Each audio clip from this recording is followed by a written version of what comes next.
रिया के फ़ोन पर एक मैसेज आया, बिस्तर के नीचे मत देखना। रिया हंस पड़ी।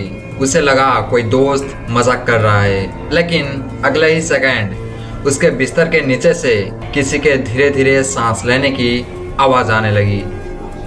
बिस्तर के नीचे कौन है? दोस्तों, ये एक डेंजरस हॉरर स्टोरी है, इसलिए वीडियो में एंड तक बने रहे। रिया अपने नए फ्लैट में अकेली रहती थी। शहर के कोने में बना हुआ पुराना अपार्टमेंट बाहर से जितना शांत दिखता था, अंदर से उतना ही डरावना था। पड़ोसी कम थे और रात होते ही पूरा बिल्डिंग कब्रिस्तान जैसी खामोश हो जाती। उस रात तेज बारिश हो रही थी, बिजली बार बार चमक रही थी। रिया अपने कमरे में लैपटॉप पर काम कर रही थी। तभी अचानक उसका इंटरनेट बंद हो गया। उसने फ़ोन उठाया और तभी वो अजीब मैसेज आया, बिस्तर के नीचे मत देखना। ना कोई नंबर, ना कोई नाम। रिया ने सोचा शायद स्पैम होगा। उसने फ़ोन साइड में रखा और काम करने लगी, लेकिन तभी आवाज़ उसके बिस्तर के नीचे से आई। रिया का दिल ज़ोर ज़ोर से धड़कने लगा। उसने खुद को समझाया कि शायद बिल्ली होगी, लेकिन तभी बिस्तर थोड़ा हिला।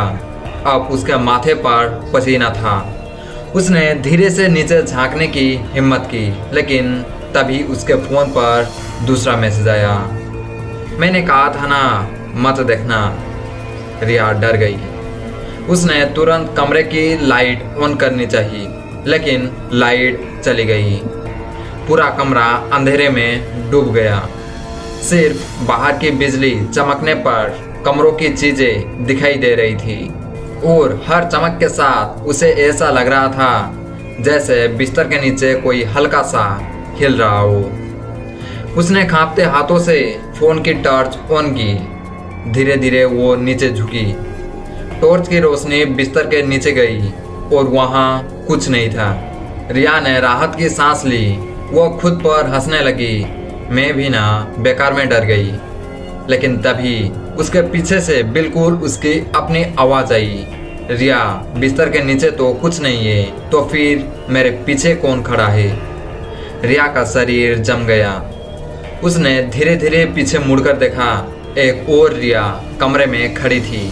सफ़ेद चेहरा, काली आंखें और होठों पर खून जैसी मुस्कान। असली रिया चीख पड़ी और दरवाजे की तरफ भागी, लेकिन दरवाज़ा अपने आप बंद हो गया। अब कमरे में सिर्फ दो आवाज़ें थी, रिया की तेज सांसें और उस दूसरी चीज़ की हंसी। वो नकली रिया धीरे धीरे उसके पास आने लगी। तुम यहाँ नहीं हो, इसलिए तुम्हें नहीं पता, उसने फुसफुसाते हुए कहा। इस कमरे में जो भी अकेला सोता है, सुबह तक वो इंसान नहीं रहता। रिया रोने लगी।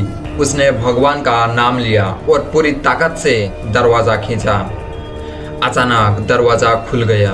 रिया बाहर भागी, सीढ़ियाँ उतरती गई और बिल्डिंग से बाहर निकलकर सड़क पर आ गई।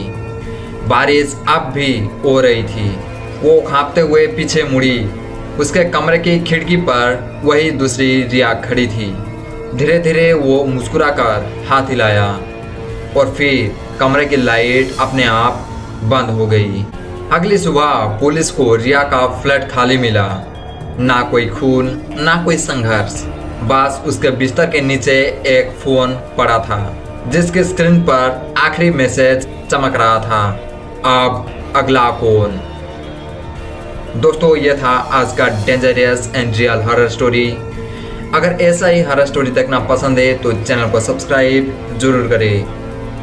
मिलते हैं अगले वीडियो में एक धमाकेदार हॉरर स्टोरी के साथ।